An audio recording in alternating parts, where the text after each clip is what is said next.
How's it going, everybody? Stefano and Ben here again from Burst Reviews. We are chatting Mandalorian Season 3, Episode 2. Ben, how you doing? I'm good, Stefano. How about yourself? I'm doing fantastic because we just watched an episode before anyone else. Yes, yeah, we got a little advanced screener from Disney on episode two, so excited to jump into it and talk about everything we just watched today. Yeah, it feels so good. It feels so good. I'm so excited. Absolutely, it's special, right? Especially with Disney stuff. It's they're so hush hush with everything, so nice to get a little bit of a sneak peek. Exactly, exactly. Episode two, to me, felt like they got all that reset reintroduction out of the way in the first episode. This felt closer to what I loved about the show, especially in season two, where you've got these one-off adventures, and this one's a lot more important and essential to Din's story, but it's still a nice like self-contained. You've got this 45-minute like he just goes off, he goes on an adventure, he's going to the mines of Mandalore. He's got to bathe in the waters to kind of absolve himself and redeem himself. um, and it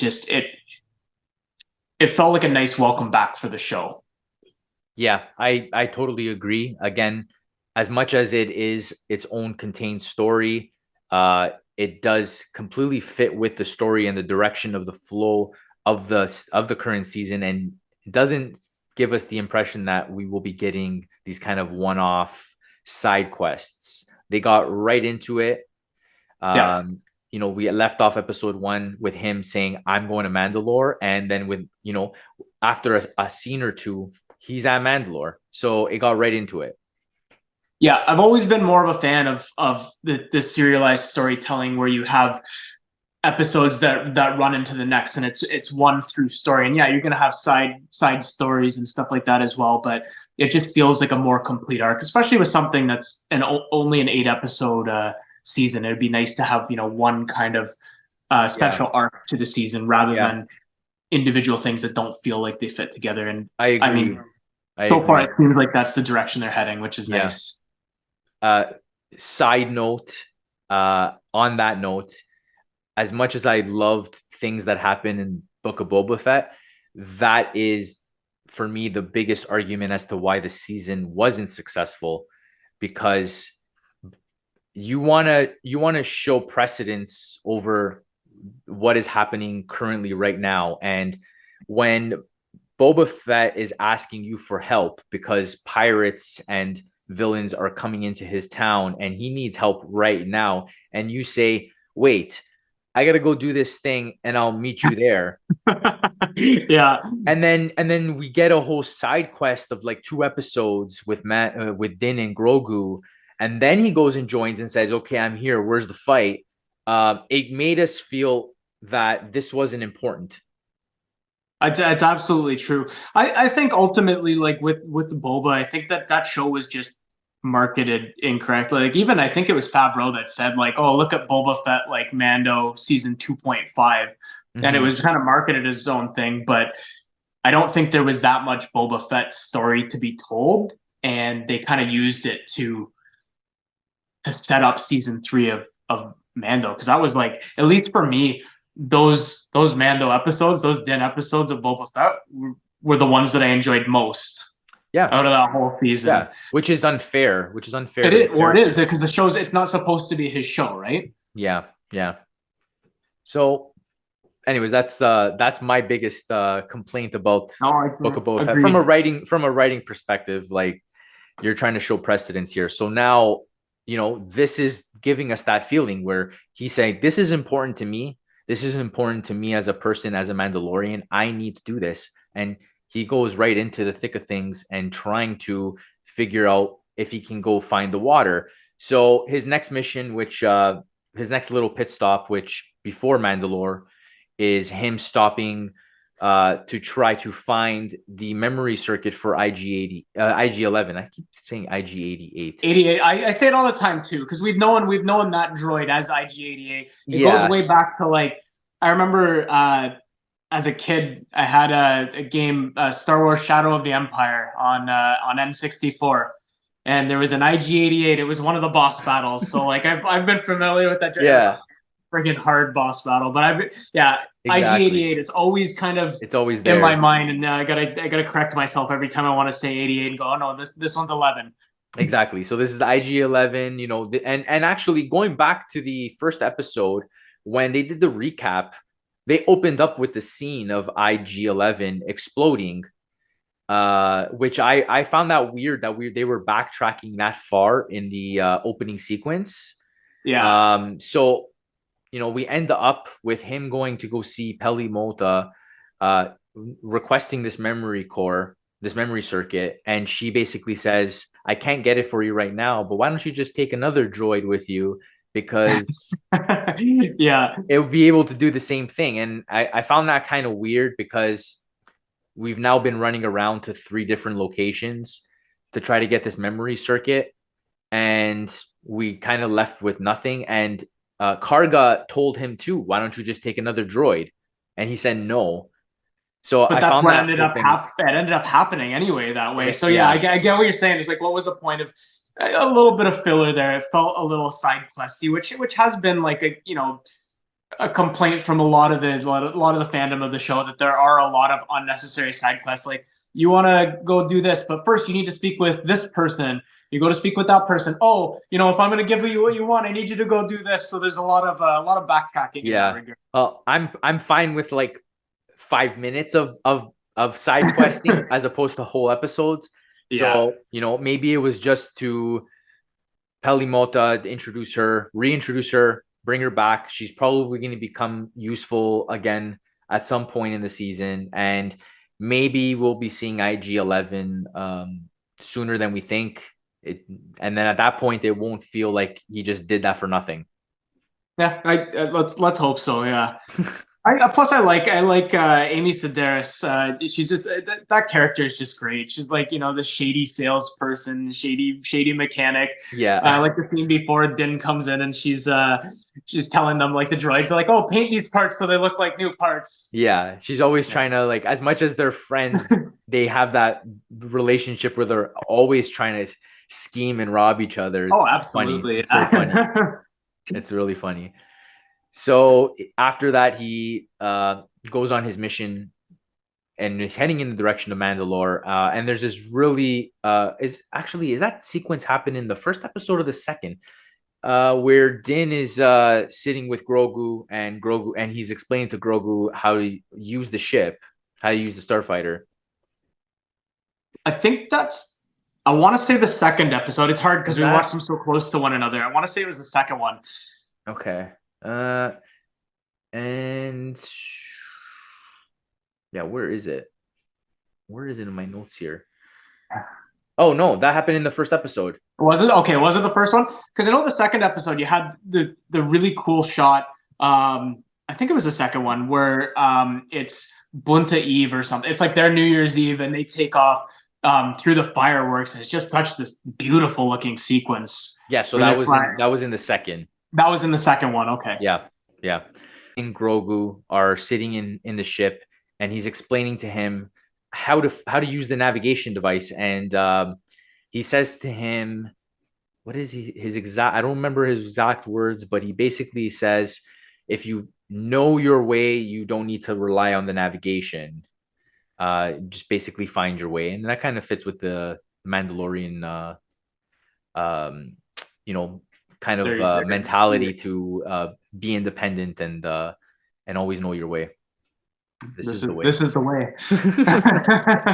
Exactly.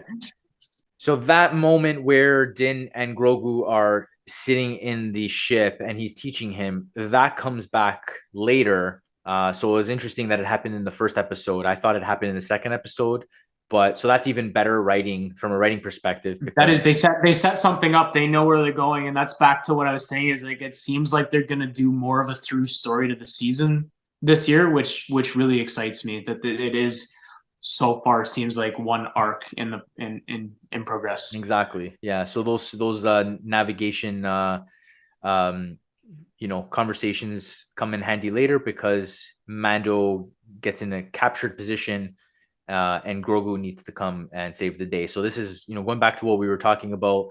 in the first episode, why have Grogu there? You can't always make Mando out to be this perfect fighter, and and make him like look like he can beat anybody. So you got to put him in these predicaments. And if you have Grogu there, then Grogu can kind of help him out here and there and showcase his abilities too. Absolutely. He's not an all-powerful Jedi, right? I mean, he is a trained, a trained bounty hunter, trained Mandalorian, but I mean, you put him up against enemies that are stronger than he is, or, he gets outnumbered, he's going to get beaten from time to time. And I liked how they make him vulnerable, especially in the second episode. There's a couple of sequences where he gets his ass kicked a little bit. Yeah, yeah. So when they descend on Mandalore, that droid comes in handy. They send the droid down, and they use the droid to try to the air. Yeah. And he ends up in a battle with those. I don't even know what they're like almost like cavemen monsters. Yeah, see a little bit of dark saber action there, which is nice. But there are a few of them, and he gets outnumbered briefly. So that was a pretty exciting sequence. Yeah, yeah. He also demonstrates to us that he still cannot fully use the dark saber. It's still a little bit out of his control, even though he just Yeah. kind of swings it wildly and hoping to slash something. Yeah, and then you see later in the episode where we'll get to a little bit more dark saber action, and that's somebody that is definitely better with it, at least in that sequence. Yeah, exactly, A little bit exactly. more graceful with the way it's yielded. Yeah, exactly. So, and then is this the moment? I don't remember if this was the exact moment where we get to see Grogu's force abilities again. Where does that I come think that's after? that's later when he. Oh, I don't is there? remember because I they, know there's a scene later when he's leaving the cave where he throws one of the cavemen out using the force, but I don't yeah. know if he uses it here as well. I think it may have been later. I think you're right. It was later on in the episode when they fought those cavemen again. Yeah. Yeah, yeah. But that Uh, again, from a writing perspective, that's a great sequence because now it they gave us like just the slightest hint of force ability in the first episode with the candy, and now we can see that he can actually at least push somebody. So well, yeah, he's not struggling as much. He's still not, incredibly powerful yet, but he's not struggling like he was to use it, in the first, like he was in the first couple seasons. yeah, exactly. So then they descend on. They were supposed to go to the. Bo-Katan said, "Go to the Civic Center. Under the Civic Center, you'll find an entranceway into the mines.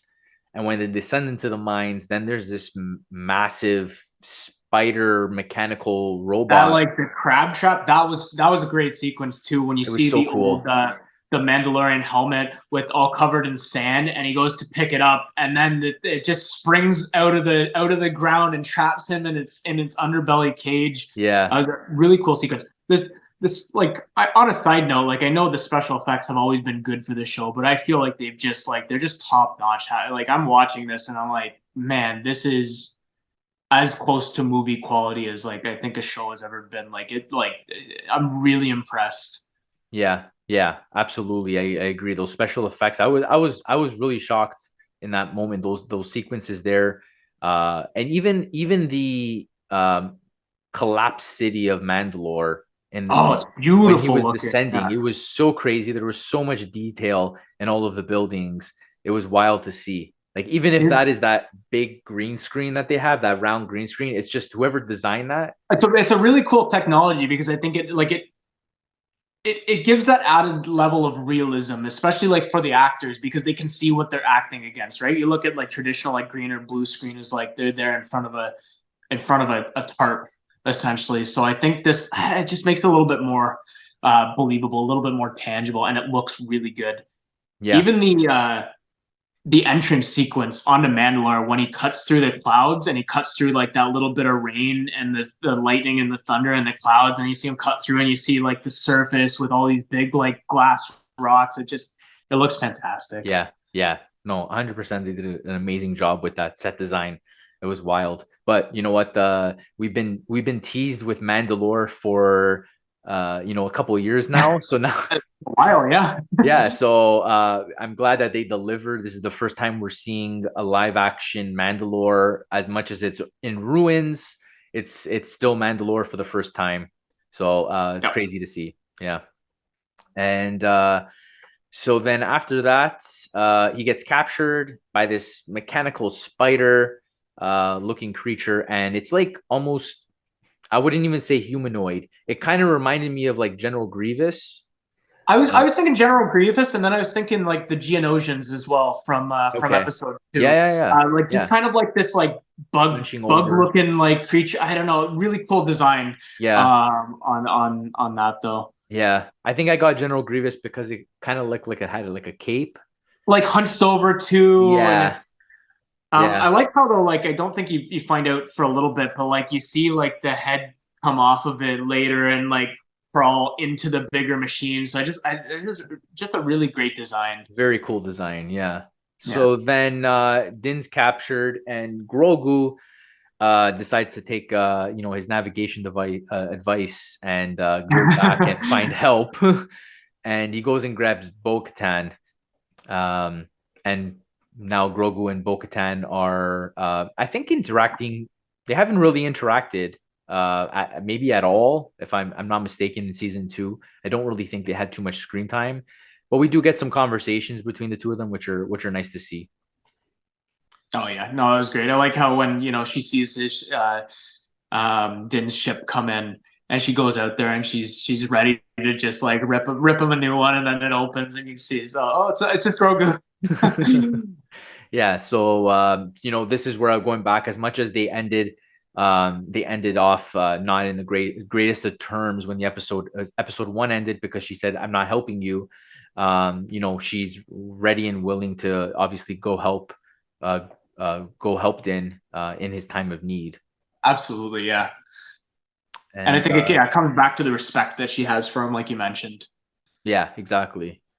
So this is a cool sequence when they head back, and now it's Grogu and Bo-Katan fighting to save Din, and like you said, you get some great dark saber action in this sequence too. Fantastic dark saber action. Yeah, she knows how to wield that Yeah, thing. yeah, she's definitely had more experience. You know, she's the rightful heir to it. So, she definitely showcases that for sure. So, some great episode overall. We get tons of. Wait, I'm totally forgetting about the last sequence that we get. In the end, we get a shot of the mythosaur, which is the Yes. Oh yeah, the whole underwater sequence. Yeah, yeah. Yeah. So the Mythosaur is the legendary mythological Mandalorian sea creature that again has never been seen in live action. This is like a new design. We've never seen. I even tried Googling Mythosaur. I'm like, what does it look like? And there was nothing to showcase what it looked like.